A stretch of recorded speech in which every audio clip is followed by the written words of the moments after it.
Well, hello, my friends. Welcome to Hope for Your Heart. This is Pastor Calvin Corbett. Brand new week. So glad that you're joining us today. And for the next couple of days, we're going to be looking at the subject of, will I ever be happy? Now, isn't that a good question? You ever ask yourself, am I ever going to be happy? And sometimes we set up things in our lives thinking, well, when I get married, I'll be happy. When I finish up school, I'll be happy. When I get that perfect job, I'll be happy. When I find that right house, I'll be happy. All these things are happenstances. But I want you to know that if you really want to be happy, I want to encourage you to listen to the broadcast over the next couple of days, because we're looking at, it's called the Happy Psalm. Psalm number 1. It's an amazing psalm. The psalmist says, "Oh, the joys for those who do not follow the advice of the wicked, or stand around with sinners, or join in with mockers. But they delight in the law of the Lord, meditating on it day and night. They are like trees that are planted along the riverbed, bearing fruit each season. Their leaves will never wither, and they prosper in all that they do. But not so with the wicked. They are like worthless chaff scattered by the wind. They will be condemned at the time of judgment. Sinners will have no place among the godly, for the Lord watches over the paths of the godly, but the path of the wicked leads to destruction." So what a powerful passage we have today. Did you know that 70% of Americans are unhappy with their lives? And I'm going to give you the top countries where happiness is reigning the highest, but I want you to know that it's not the United States of America. I don't know if you remember, about a decade ago, back in 2014, Pharrell Williams had that song, and it was entitled Happy. And I don't remember a whole lot about the song, but I just remember the kind of the tune that goes along with it. And it was kind of the soundtrack to the animated film Despicable Me 2. And it became his second song to peak atop the chart that same year. By the way, Pharrell Williams is from here in the Hampton Roads area, born in Virginia Beach. And so that makes him part of our community. But happiness, it seems like for many people, it is elusive. And so let's talk about that today. Why is it that we are lacking happiness? When I look at the happiest countries around, this data goes back to just a couple years ago, 2022, where we had the list of the happiest countries. And here it is. Finland, number 1. Denmark, number 2. Iceland, number 3. Switzerland, number 4. The Netherlands, number 5. Luxembourg, number 6. Sweden, number 7. Norway, number 8. Israel, that one surprised me, number 9.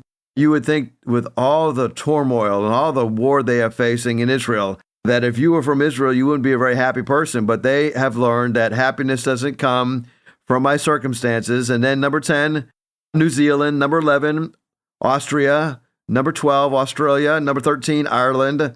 Number 14, Canada. Number 15, Germany. In the US of A, there we are, number 16. And then number 17, the United Kingdom. Now, as I look at this, the question is brought forth, and the question is, why are the Nordic countries the happiest? Why are there no communist countries up here on this list as the happiest countries? You don't see North Korea. You don't see any countries from Russia. Why is it that the Nordic countries are the happiest? Well, they've discovered that the reason they are happiest is because they're looking at certain aspects of these countries, and they found that all of the happiest countries had 4 things in common. Number 1 was social support. In other words, if you're a happy person, it's because you have a lot of people that you're connected to in your life, whether it be your family or whether it be friends. You have a lot of social support. You have a lot of friends that can help you along the journey of life. You know, God kind of created us that way, that we don't do well when we're left by ourselves. The Bible says of Adam, when Adam was created by God, that it's not good that a man should be alone. And so we need the support, we need the encouragement, and we need the responsibility of other people in our lives. Number 2 was freedom. These countries had a high level of freedom. And I wish I had dove deeper into this, because I think the freedom of religion is a big component to happiness. The freedom of speech, obviously, is a big component of happiness. So where the Spirit of the Lord is, there is freedom. Where God is allowed to freely do his work, people are happier. So social support, friend support, freedom. And then number 3, the happiest nations, the happiest countries always were the most generous of people. They looked for opportunities to give. And as I record this broadcast, we are just coming through and learning about all the devastation that has taken place in the western part of North Carolina with the tremendous flooding that has occurred, and over 100 people have already lost their lives. And to show you the generosity of our country, that happened about a week ago tomorrow, and already people are pouring in with lots of generous donations and lots of support. That's one of the things I can say about the United States of America. We are a generous people, and I'm so thankful to be part of a generous country. But, generosity contributes to your happiness. So social support, freedom, generosity.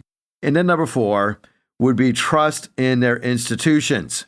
Now, I didn't specify which institutions they had the most trust in, but as I look at our country, I think we'd be a happier people if we could trust our government a little bit more, right? But not only government, but it's also talking about other institutions like the institution of the family and the institution of human government and how things are running. So I asked a question, if you're married, are you happier?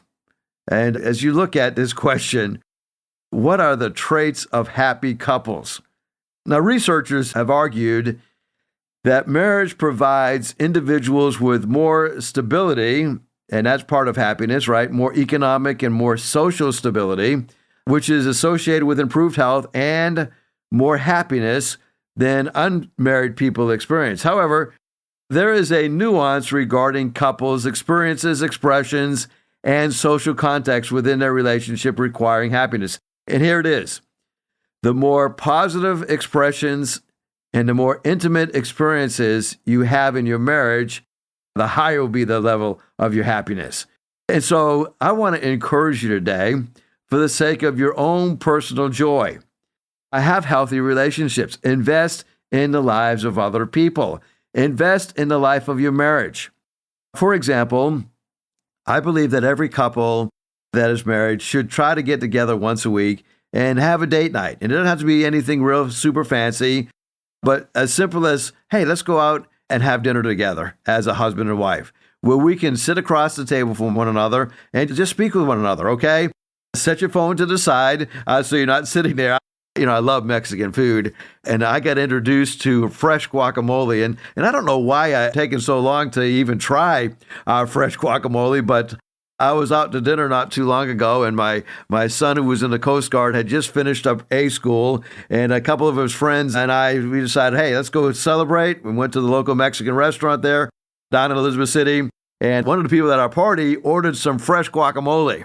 And, I looked at that stuff and I said, man, that stuff can't taste good. It's green. And, green things don't usually taste good. But I tell you what, I got hooked on fresh guacamole, and it's good stuff, right? It's good and healthy for you. So when you think about a date with your spouse, take her to a place where you have that opportunity to intermingle with her, communicate with her, and communicate well with her. So does being married make one happier? Yes, if you work on that marriage. Now, money does not provide happiness, but those who are happiest tend to make more money and enjoy what they have. So the question is, does money bring happiness, or does happiness bring money? I think happiness brings money, because the Bible is very clear when you look at the love of money. The love of money is the root of all kind of evil. Evil people don't tend to be happy people, right? Unless they're really distorted. But when you look at money, it's good to enjoy all things. It's good to have things that money can buy, but money doesn't provide happiness. And so when we look at healthy relationships, you can have a healthy, happy relationship with a lot of money or with a lack of money. Just don't make money the driving force of that relationship. John Gottman found that when it comes to well-being within relationships, now he's a researcher and he's a therapist, worked with literally hundreds of couples. He has found there's a magic ratio in happy couples. And this is how they communicate. Happy couples have this ratio right. They have 5 positive interactions to every 1 negative interaction. And so as you look at this, if you want to work on being a better spouse, spend more time on the positive and less time on the negative, because people need more strokes than they need pokes. So generally, a happy and a stable marriage will have 5 or more positive interactions with 1 negative interaction. So keep track, guys, okay? If you've said something negative to your wife, have you offset it with 5 positive and genuine interactions with her? Well, let's look at this subject of, will I ever be happy? Well, I've discovered that happy people know certain things, right? And we're going to look at Psalm chapter 1. As a matter of fact, they know 4 things, okay? Happy people know there's certain things that I must reject, certain things I must say no to.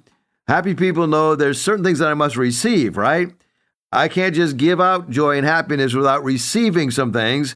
We'll talk about what that is. And then number 3, happy people know what to represent. They know why they are here. They know their purpose. They know what they're representing. And then number 4, happy people know how to stand for and in righteousness. So let's take these one at a time based on Psalm chapter 1. Verse number 1, blessed is the one who does not walk in the step with the wicked, or stand in the way of sinners, or take a seat in the corner, or the company rather, of mockers. So when we look at this, there's certain things that we should reject. You know, sometimes we worry about being rejected. As a matter of fact, you think about being ghosted. That's kind of a new term, right? Ghosting is now so common that it was actually added to the Merriam-Webster dictionary back in 2017.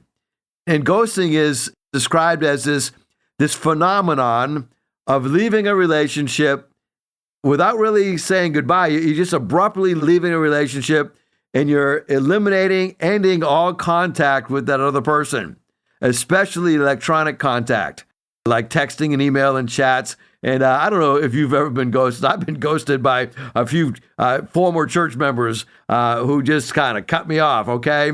And maybe you've ghosted somebody, right?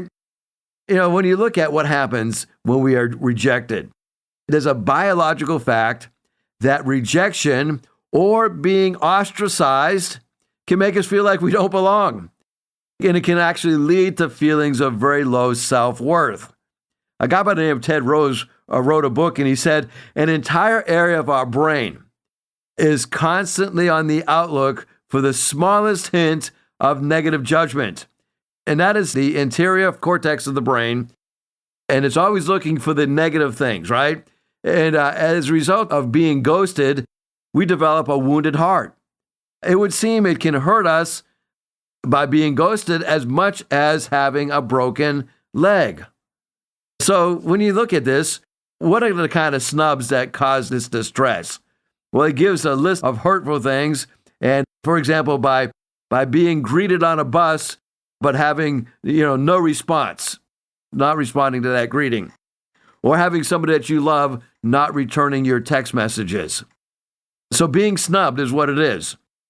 We don't like that feeling of being snubbed, but is it ever right to reject somebody? Is it ever right to say no to somebody, to reject certain things? Well, according to the Bible, there's certain people we should avoid.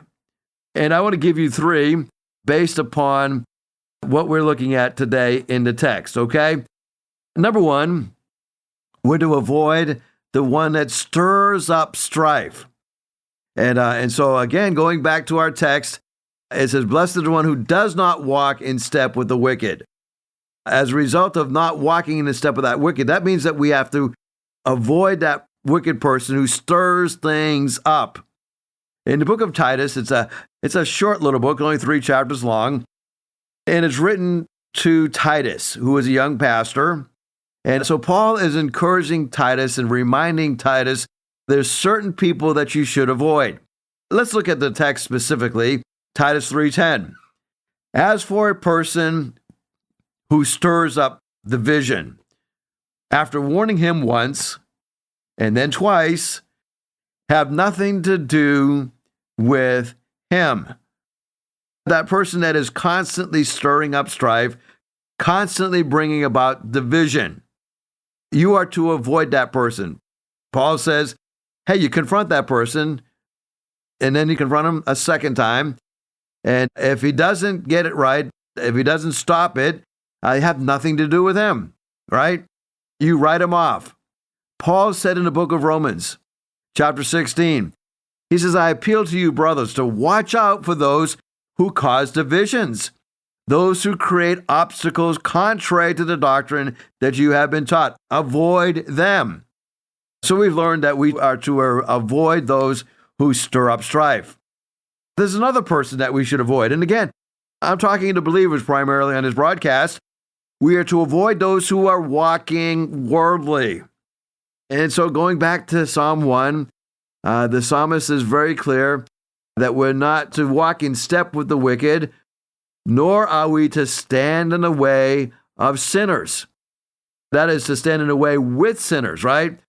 Or are we to sit with the company of mockers? So I'm going to put those two kind of together. And we're going to discover that these are ones who walk in a worldly manner. 1 John 2:15. John says, in quoting Jesus, do not love the world or the things of the world. If anyone loves the world, the love of the Father is not in him. For all that is in the world, the desires of the flesh, the desires of the eyes, and the pride of life, these are not from the Father, but is from the world. And the world is passing away along with its desires, but whoever does the will of God will abide forever. So here we discover that we're not to embrace, not to love the things of the world. And this is talking about the philosophy of the world. And we're not to love the desires of the flesh, the desires of the eye, the pride of life. In other words, those who constantly give in to these desires, who don't get victory, have no interest in having victory over the desires of the flesh, desires of the eyes, and the pride of life, we're to avoid them because they're walking worldly. Some scripture would call this person a carnal Christian. A carnal Christian who is one who claims to be born again, I guess you could say has enough faith to bug them, but doesn't really live out their biblical values. They may quote a verse from time to time. They may throw out a passage of scripture from time to time. But if you look at their walk is very worldly. They're embracing the things of the world, the philosophy of the world. They're giving over themselves to the pride of life. They're giving themselves over to the desires of the flesh, the desires of the eyes. And so we're to avoid that type of person. So when you look at the blessed life, and I think that's what the happy life is. The happy life is the blessed life. You're not going to be walking, not going to be living according to the principles of the wicked. So we're going to reject certain things, right? If you're not going to be walking as the world walks, then you have to reject bad advice. You know, I think about bad advice. Fred Smith in Leadership Magazine said, more bad advice emerges from bad motives than from bad judgment. The reason bad advice is so dangerous is because it generally is coming from bad motives. We're not talking about somebody who's just mistaken. We're talking about somebody who has a motive and they give you bad advice. For example, the salesman who is determined to sell you something that you don't need will give you bad advice about the value of purchasing whatever he is selling. And so it'll give you bad advice to think that you can afford something that you really can't afford, or buying something that you don't really need, right? That's bad advice. But because his motive is to make a sale, he's going to give you bad advice. So don't walk with the worldly or the principles of the wicked. You know, as I think about our world today, I think that we are receiving a lot of bad advice in the plethora of information that we are receiving. You ever ask a person a question and they give you a lot of words in response? They are very verbose in their response, but they never really deal with the direct question that was asked. We've been having presidential debates as we have an election coming up. Last night we had the two vice president candidates debating each other. And I noticed both of them were very slick and not really answering the difficult questions, right? And so when you look at that, they gave out a lot of information. Some of it wasn't even relevant to the question that was asked, right? So when you look at that, there was a recent cover story in The Economist magazine. It was entitled, "Yes, I'd lie to you. The post-truth world. In this particular article, it analyzes dishonesty and the fact that dishonesty is wreaking havoc in politics, journalism, social media, and many other areas of our common life.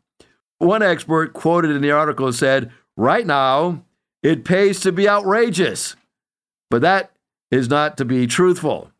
So the article also highlighted one of the most effective ways to tell lies.